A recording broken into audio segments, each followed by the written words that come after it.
Hello everyone, welcome to ABC trainings. So आज का हमारा पॉइंट है controller area network which is CAN. तो आज कैन क्या है वो आज हम डीप में देखने जाएंगे। ठीक है, तो चलो आज स्टार्ट करते हैं। तो कंट्रोलर एरिया नेटवर्क कैन वो क्या रहता है, तो इसका ओवरव्यू देख लेते हैं हम कि डेफिनेशन इसकी क्या है। Controller area network CAN is a communication protocol used in vehicles that allows electronic control units ECUs to communicate with each other without a central computer। जैसे कि बताया था मैंने, कंट्रोलर एरिया नेटवर्क क्या करता है, कम्युनिकेशन प्रोटोकॉल है जो व्हीकल्स या मतलब जो गाड़ियाँ हैं उसमें यूज़ होता है। इसका काम ये है कि हमारे जो भी इश्यूज़ हैं, इश्यूज़ का फुल फॉर्म क्या है, इलेक्ट्रॉनिक कंट्रोल यूनिट्स हैं, उनको एक दूसरे से बिना किसी सेंट्रल कंप्यूटर के एक दूसरे से अटैच करता है। किसके लिए?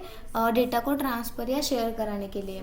ठीक है, तो इसके की पॉइंट्स क्या है? Developed by BOSCH in the 1980s। मतलब BOSCH ये क्या है, एक जर्मन मल्टीनेशनल कंपनी है। उन्होंने ये कब डेवलप किया था? कैन प्रोटोकॉल 1980s में डेवलप किया था। तो उसका सेकंड की पॉइंट क्या है कि commonly used in cars, trucks, industrial machines. और ये कैन प्रोटोकॉल मोस्टली कहाँ यूज़ होता है? कार्स में, ट्रक्स के मशीन मतलब ट्रक्स के गाड़ियों में, और इंडस्ट्रियल मशीन्स में वगैरह भी ये क्या होता है, यूज़ होता है। Efficient, reliable and reduces wiring. जैसे कि मैंने बताया कि ये एक सिंगल बस को यूज़ करके इसकी वजह से क्या होता है, हमारी वायरिंग क्या होती है, बच जाते हैं। क्योंकि अगर हम विदाउट कैन, अगर कैन यूज़ नहीं करेंगे तो हमारे जो भी नंबर ऑफ इश्यूज़ हैं उसको हमें वायरिंग के साथ कनेक्ट करना पड़ेगा, और उसकी वजह से क्या होगा, हमारा वायरिंग जो है कॉम्प्लेक्स होगा, हमारी जो गाड़ी है वो भी क्या रहती है, हेवी रहती है। तो कैन ये क्या करता है, उसको इफ़िशिएंट बनाता है, रिलायबल बनाते हैं और रिड्यूसेस वायरिंग। ठीक है, तो नेक्स्ट देखते हैं इसका। तो नेक्स्ट क्या है हमारा, स्ट्रक्चर ऑफ कैन नोड। मतलब इसका हम स्ट्रक्चर देखने वाले हैं। स्ट्रक्चर में फर्स्ट क्या है हमारा, एप्लीकेशन लेयर। तो एप्लीकेशन लेयर क्या करता है, इसका काम ये है कि डेटा जनरेशन और प्रोसेसिंग क्या काम करती है। मतलब एप्लीकेशन लेयर क्या काम करती है, डेटा जनरेशन और प्रोसेसिंग का। ये लेयर व्हीकल सिस्टम से रिलेटेड डेटा को हैंडल करती है। मतलब व्हीकल रिलेटेड जितना भी कुछ भी उसका ये सिस्टम रहेगा, मतलब डेटा रहेगा, उसको क्या करती है, हैंडल करती है। फॉर एग्जांपल जैसे कि engine control, braking system, lights etcetera, ये कौन हैंडल करता है, एप्लीकेशन लेयर हैंडल करता है। नेक्स्ट क्या है हमारे यहाँ पे, data link layer. Data link layer में भी दो सब लेयर्स रहते हैं। कौन कौन से, एक लॉजिक लिंक कंट्रोल और मीडियम एक्सेस। तो ये लेयर्स क्या करते हैं, चलो देखते हैं। इसमें तो फर्स्ट लेयर कौन सा है हमारा, लॉजिक लिंक कंट्रोल। तो ये लेयर क्या करता है, डेटा को ऑर्गेनाइज करता है। लॉजिक लिंक कंट्रोल का लेयर ये क्या करता है, डेटा को ऑर्गेनाइज करता है और एरर चेकिंग का काम करता है। डेटा को ऑर्गेनाइज करना और एरर चेकिंग का काम करना, ये किसका काम है, लॉजिक लिंक कंट्रोल का। इसमें नेक्स्ट सब लेयर कौन सा है, मीडियम एक्सेस कंट्रोल। इसको मैक भी बोलते हैं, मीडियम एक्सेस कंट्रोल। ये क्या रहता है, ये लेयर क्या करता है, डेटा को ट्रांसमिट करने का टाइम डिसाइड करता है। यहाँ पे क्या करता है, डेटा ऑर्गेनाइज कर लिया, कंट्रोल कर लिया, और ये क्या करेगा, डेटा को ट्रांसफर करने का ये टाइम कौन डिसाइड करेगा, मीडियम एक्सेस कंट्रोल लेयर। मतलब मीडियम एक्सेस का लेयर क्या करेगा कि हमें एक टाइम डिसाइड करेगा कि कब ट्रांसफर करना है। तो फिर बाद में नेक्स्ट कौन सा है, मतलब इसका एक मीनिंग क्या बोलते हैं कि जब एक से ज़्यादा नोड्स एक साथ डेटा भेजते हैं, मतलब बहुत सारे नोड्स, मतलब बहुत सारी जगह से हमें एक साथ डेटा आता है, तो ये क्या करता है कि डिसाइड करता है कि कौन से डेटा को कब भेजना है। मतलब प्रायोरिटी देख के ये सिलेक्ट करता है कि कौन से डेटा को कब भेजना है। ठीक है, उसके बाद नेक्स्ट लेयर कौन सा है हमारा, फिजिकल लेयर। फिजिकल लेयर में भी सब टाइप्स हैं, तीन, physical signalling, physical medium attachment और मीडियम डिपेंडेंट इंटरफेस। ठीक है, तो अब देखते हैं इसका पहला सब टाइप कौन सा है। ये क्या है, इसके कंपोनेंट्स है तीन। तो इसका पहला सब type physical signalling. Physical signalling क्या करता है, ये डेटा को इलेक्ट्रिकल सिग्नल्स में कन्वर्ट करता है। क्या करता है, ये डेटा को इलेक्ट्रिकल सिग्नल्स में कन्वर्ट करता है, जो कैन बस लाइन ट्रैवल करते हैं। मतलब जो भी कैन बस है हमारे ट्रैवल करते हैं, मतलब वर्क करते हैं, तो उस टाइम क्या करता है, इलेक्ट्रिकल सिग्नल्स को कन्वर्ट करता है, डेटा को इलेक्ट्रिकल सिग्नल्स में कन्वर्ट करता है। नेक्स्ट लेयर कौन सा है, नेक्स्ट सब लेयर कौन सा है हमारा, फिजिकल मीडियम अटैचमेंट।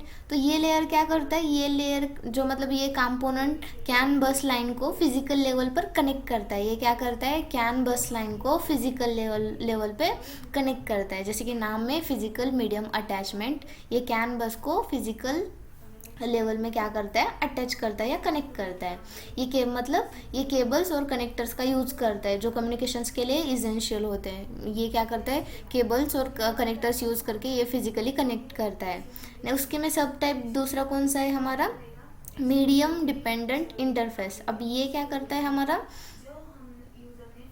तो ये क्या करता है, मीडियम डिपेंडेंट इंटरफेस, जैसे कि उसके नाम में ही ये एक क्या करता है, इंटरफेस पर डिपेंड रहता है, ये लास्ट लेयर। अब नेक्स्ट लेयर कौन सा है हमारा यहाँ पे, माइक्रो कंट्रोलर, डीएसपी, और इसको क्या बोलते हैं, माइक्रो कंट्रोलर। तो इसका देखते हैं हम। इसका काम ये है कि ये कंप्यूटर चिप रहता है, जैसे कि माइक्रो कंट्रोलर और माइक्रो प्रोसेसर क्या रहता है, एक कंप्यूटर चिप रहती है जो डेटा प्रोसेसिंग और कंट्रोल का काम करता है। ये लेयर क्या करता है, डेटा प्रोसेसिंग और डेटा कंट्रोल का काम करता है। बाद में ये काम करता है, ये एप्लीकेशन लेयर से डेटा रिसीव करता है। अब ये पूरा, ये एप्लीकेशन लेयर के अंदर ही ये 2 सब्स टाइप है, ठीक है। तो ये पूरा लेयर कौन सा लेयर होगा, ये एप्लीकेशन लेयर हो गया। तो इसका आउटपुट किसको जाता है, माइक्रो कंट्रोलर को। ये क्या करेगा, एज अ इनपुट बोल के ये क्या करेगा, हमारा आउटपुट लेगा, ठीक है। तो माइक्रो कंट्रोलर क्या करेगा कि एप्लीकेशन लेयर से डेटा रिसीव करेगा। तो ये कम्युनिकेशन नेक्स्ट क्या जाता है, इसका कम्युनिकेशन मतलब डेटा किसको जाता है, एम्बेडेड कैन कंट्रोलर को जाता है। तो ये कैन कंट्रोलर क्या करता है, ये डेटा को कैन बस के फॉर्मेट, मतलब कैन बस के लिए क्या करता है, फॉर्मेट करता है, डेटा को कैन बस के लिए फॉर्मेट करता है एम्बेडेड कैन कंट्रोलर। बाद में उसके बाद नेक्स्ट क्या है हमारा, कैन रिसीवर, ट्रांस रिसीवर है। ये क्या करता है, ये इलेक्ट्रिकल सिग्नल्स को कैन बस लाइन पर ट्रांसमिट और रिसीव करता है। ये क्या करता है, इलेक्ट्रिकल जो सिग्नल्स है, इलेक्ट्रिकल सिग्नल्स हमारे यहाँ पे किसने जनरेट किए थे, फिजिकल लेयर के, एक फिजिकल सिग्नलिंग के लेयर ने जनरेट किए। तो ये क्या कैन ट्रांस रिसीवर क्या करता है, वही इसी इलेक्ट्रिकल सिग्नल्स को ये क्या करता है, ट्रांसमिट करता है या फिर रिसीव करता है।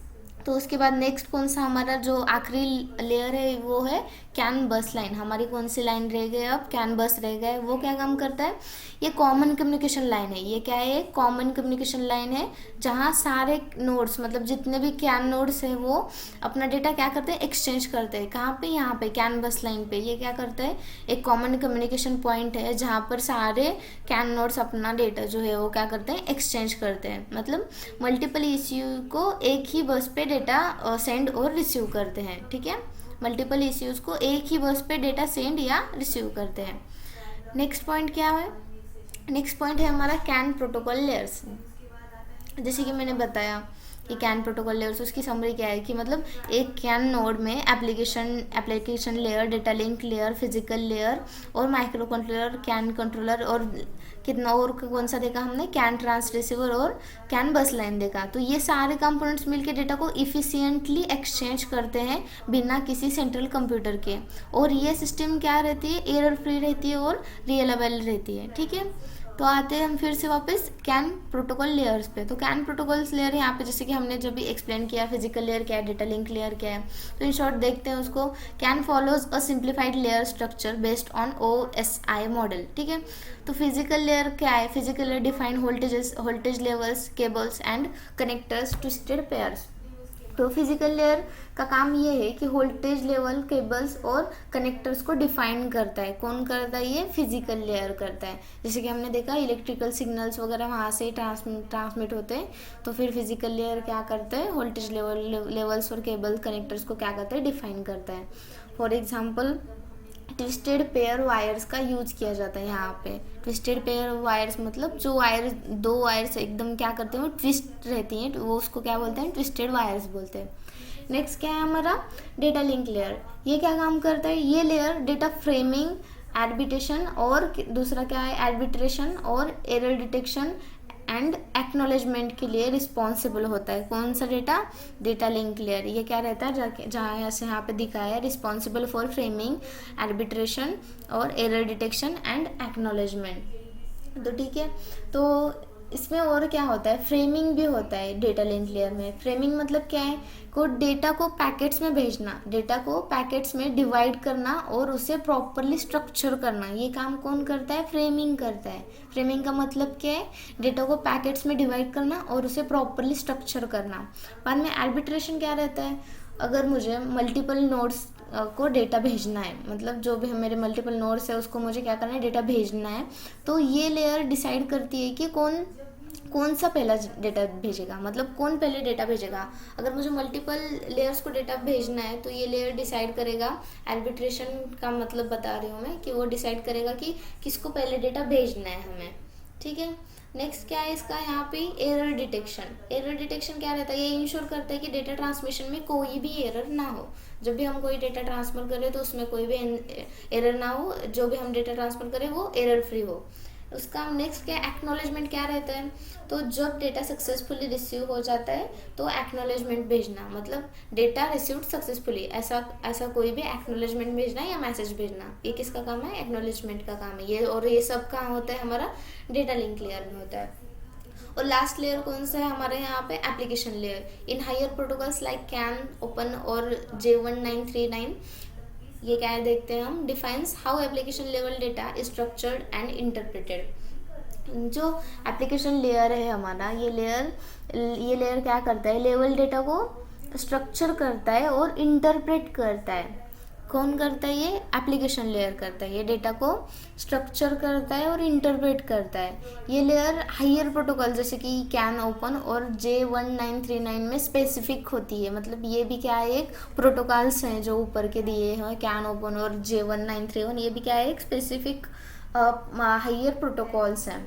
ये लेयर डेटा को अपने पर्टिकुलर फॉर्मेट में स्ट्रक्चर करने के लिए रिस्पॉन्सिबल होती है, ताकि डिफरेंट इश्यूज़ में क्या रहता है कि डेटा समझने को, मतलब हमें डेटा समझ सके और कार भी क्या कर सकते, कार क्या कर सके, इजीली डेटा समझ सके, उसको आइडेंटिफाई कर सके, ठीक है। ये हो गया हमारे can protocol layers. Next point क्या है हमारा, अब मैसेज ट्रांसफ़र कैसे होता है, कैन में मैसेज कैसे ट्रांसफ़र होता है वो हम देखते हैं। तो सबसे पहले तो मैसेज क्या होता है, हमारे यहाँ पे मैसेज क्रिएट होता है, ठीक है। हमारा सबसे पहला पॉइंट है यहाँ पे, हमारा मैसेज क्रिएट होता है। मैसेज क्रिएशन मतलब एप्लीकेशन लेयर में डेटा क्रिएट होता है, जो हमने ऊपर देखा, एप्लीकेशन लेयर में डेटा क्रिएट होता है, जैसे इंजन स्पीड, ब्रेक स्टेटस, जो भी हो कुछ भी। तो बाद में क्या होता है, माइक्रो कंट्रोलर को इस डेटा को कैन कंट्रोलर को भेजता है। एप्लीकेशन लेयर से डेटा किसको जाता है, माइक्रो कंट्रोलर को, जैसे हमने ऊपर देखा। और माइक्रो कंट्रोलर का डेटा किसको जाता है, कैन कंट्रोलर को, ठीक है। जो डेटा कैन बस के लिए प्रिपेयर करता है, मतलब जो कौन डेटा प्रिपेयर करता है, हम यहाँ पे कैन कंट्रोलर। बाद में क्या होती है, मैसेज की फ्रेमिंग होती है। यहाँ से क्या होती है, स्टार्ट ऑफ फ्रेम, मतलब यहाँ से क्या होती है, मैसेज की फ्रेमिंग स्टार्ट होती है, जैसे कि डेटा को पैकेट्स में डिवाइड करके भेजना। फ्रेमिंग मतलब डेटा को पैकेट्स में डिवाइड करके भेजना। तो और इसमें क्या रहता है, फ्रेम में अब वो जो पैकेट्स रहते हैं तो उसके में कौन कौन से टाइप का डेटा रहता है, तो उसके में क्या रहता है, एक स्टार्ट ऑफ फ्रेम रहता है, मैसेज आईडी, मतलब आईडी जो रहती है, मैसेज आइडेंटिफिकेशन रहता है कुछ तो भी, डेटा रहता है, CRC कोड रहता है, एंड ऑफ द फ्रेम। ये सब किस में रहता है, ये हमारे फ्रेम्स में रहता है, डेटा पैकेट्स में रहता है। बाद में नेक्स्ट क्या है, ये फ्रेमिंग इंश्योर करती है, जो हम फ्रेमिंग कर रहे हैं, मैसेज आगे ट्रांसफ़र कर रहे हैं कंट्रोल फील्ड और डेटा फील्ड के थ्रू, ये क्या करता है, ये इंश्योर करता है कि डेटा एकदम सही तरीके से क्या हो, इफ़िशिएंटली ट्रांसफ़र हो। ये कौन चेक करता है, ये हमारा पूरा जो है हमारा मैसेज सिस्टम, मतलब जो भी उस फील्ड के अंदर कौन कौन से फील्ड है, कंट्रोल फील्ड, डेटा फील्ड है, CRC है, ये क्या करते हैं, हमारे पैकेट्स के फॉर्म में डेटा आगे ट्रांसफ़र करते हैं। इसकी में नेक्स्ट प्रोसेस कौन सी है यहाँ पे, आर्बिट्रेशन फील्ड। तो ये क्या करता है, जब मल्टीपल फाइल्स ECU सेंड करता है, मतलब मल्टीपल ECU डेटा सेंड करने के लिए रेडी होते हैं, तो आर्बिट्रेशन डिसाइड करता है कि कौन सा मैसेज पहले भेजना है।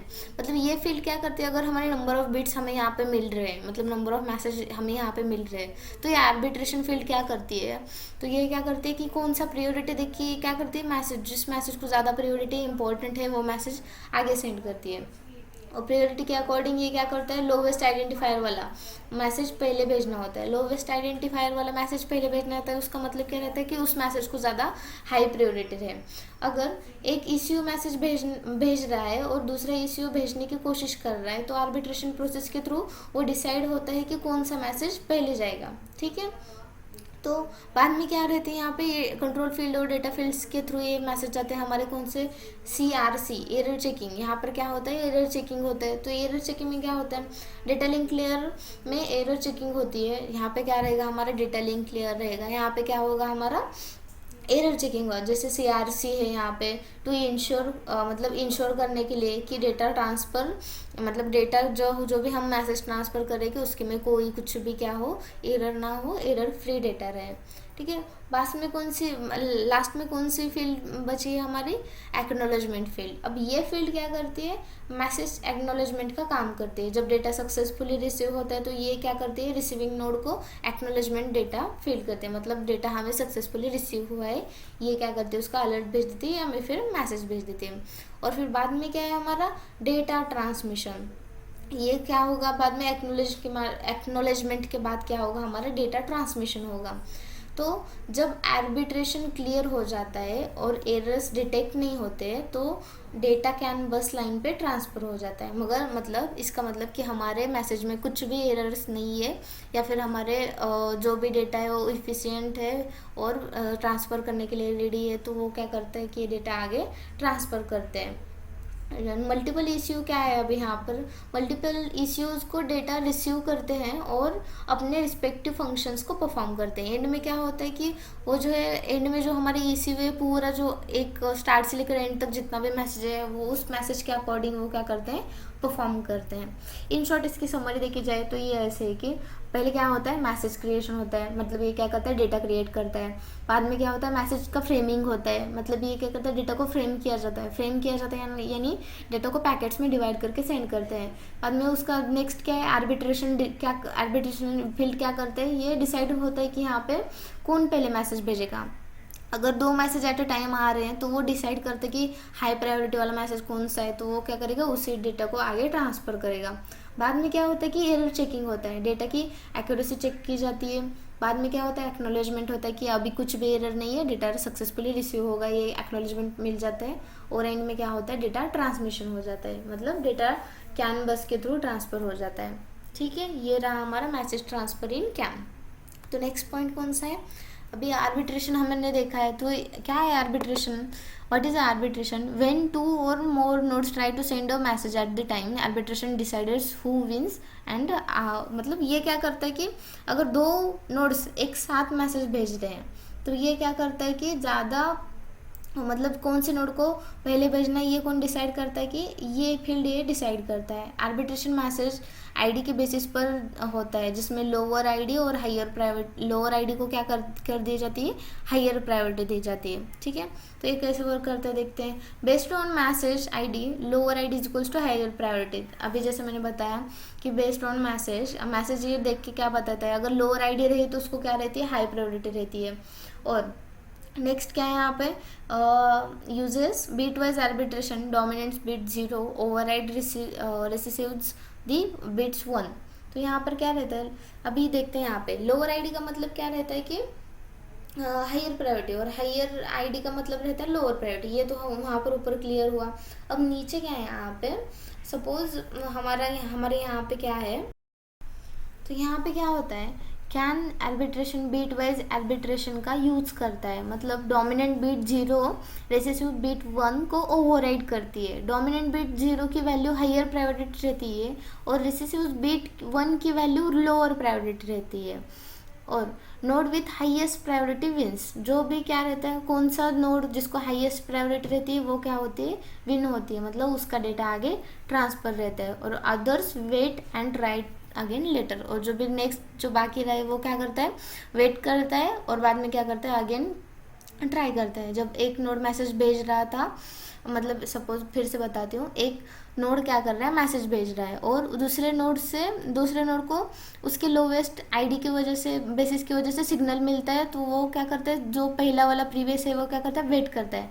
जब नोड विथ हाईएस्ट प्रायोरिटी अपना मैसेज भेज चुका होता है तो बाकी नोड्स अपना अपना मैसेज क्या करते हैं, वापस से सेंड करते हैं।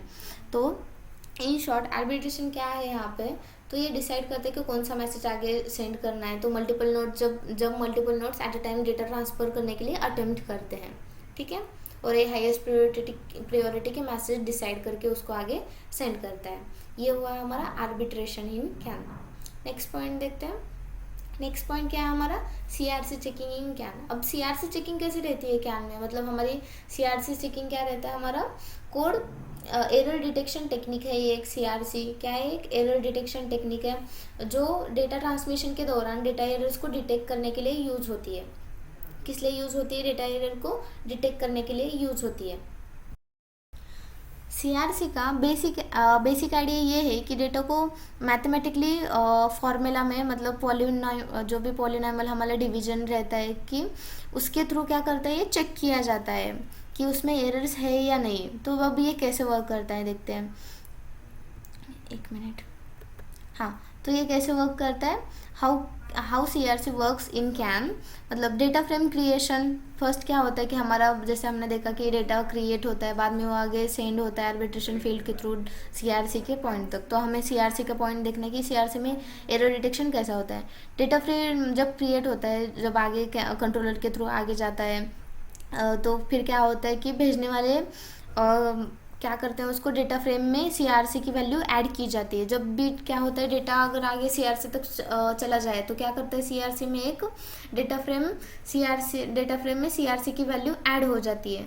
और डेटा फ्रेम में डेटा स्टार्ट ऑफ फ्रेम और एंड ऑफ फ्रेम और सीआरसी फील्ड होती है। डेटा फ्रेम में कौन कौन सी फील्ड रहती है, start of frame, end of frame और सीआरसी फील्ड रहती है। ठीक है, बाद में इसका क्या काम है, बाद में डेटा ट्रांसमिशन का। डेटा ट्रांसमिशन क्या रहता है, कैन बस को जब डेटा ट्रांसमिट करना रहता है तो सीआरसी के वैल्यू के साथ भी वो क्या होता है, डेटा ट्रांसमिट होता है। अब हमने क्या किया था, पहले डेटा को यहाँ सीआरसी तक लाया था, फिर सीआरसी ने क्या किया, उसकी सीआरसी की वैल्यू ऐड कर दी। तो बाद में क्या होता है, जब भी डेटा ट्रांसमिट होता है तो उसके साथ वो सीआरसी की वैल्यू भी क्या होती है, आगे ट्रांसमिट हो जाती है। ठीक है, तो सीआरसी वैल्यू एक काइंड ऑफ चेकसम होता है जो सेंडर के साइड पर कैलकुलेट होता है। सीआरसी क्या रहता है, एक सीआरसी वैल्यू एक काइंड ऑफ चेकसम होती है जो कि सेंडर के साइड पर कैलकुलेट होती है। और रिसीवर की साइड पे क्या रहती है, जब रिसीवर साइड पर डेटा अराइव होता है, जब रिसीवर साइड पर डेटा पहुंचता है तो पर क्या होता है, तो सीआरसी वैल्यू क्या करता है, कैलकुलेट करता है किसको, जो भी वैल्यू हमने सेंड किए विथ सीआरसी वैल्यू उसको क्या करता है, कैलकुलेट करता है और ट्रांसमिटेड सीआरसी वैल्यू के साथ कंपेयर करता है। ठीक है, जो रिसीव करके उसको क्या करता है, ट्रांसमिटेड सीआरसी वैल्यू के साथ कंपेयर करता है। अगर कैलकुलेटेड सीआरसी और रिसीव्ड सीआरसी मैच करते हैं तो डेटा एरर फ्री माना जाता है। मतलब अगर हमारे कैलकुलेटेड वैल्यू और रिसीव्ड वैल्यू का दोनों का डेटा क्या होता है, मैच हो जाता है, तो क्या हुआ, हमारा एरर फ्री हो गया हमारा डेटा। तो रिसीवर, और बाद में एंड में क्या होता है कि तो डेटा को, मतलब रिसीवर को पता चलता है कि डेटा करप्ट हुआ है या नहीं करप्ट हुआ है। और अगर जब कैलकुलेटेड सीआरसी वैल्यू और रिसीव्ड सीआरसी वैल्यू मैच ना हो तो फिर क्या, रिसीवर को क्या पता चलता है कि डेटा करप्ट हो चुका है, मतलब डेटा में कुछ तो भी एरर है, डेटा करप्ट हो चुका है। एरर डिटेक्शन के बाद डेटा को रीट्रांसमिट करने का सिग्नल भेजता है। ठीक है, एक बार एरर डिटेक्ट हो जाता है तो एरर डिटेक्शन क्या करता है, उसको रीट्रांसमिट करने का एक सिग्नल भेज देता है। इसके की पॉइंट्स क्या है, सीआरसी फिनोमिनल के इसके की पॉइंट्स ये है कि सीआरसी को कैलकुलेट करने के लिए पोलाइनोमियल डिवीजन का यूज़ होता है। कौन से, पोलाइनोमियल डिवीजन का यूज़ होता है। ये एक मैथमेटिकल फॉर्मूला है जो डेटा स्ट्रीम को डिवाइड करता है और रिमाइंडर को सीआरसी वैल्यू के रूप में स्टोर करता है।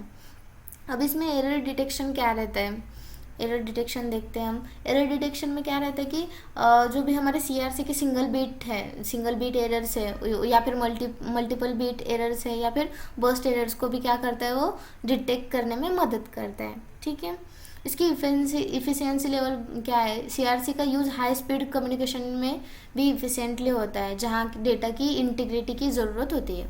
ठीक है, ये ऐसी रहती है हमारी एरर चेकिंग।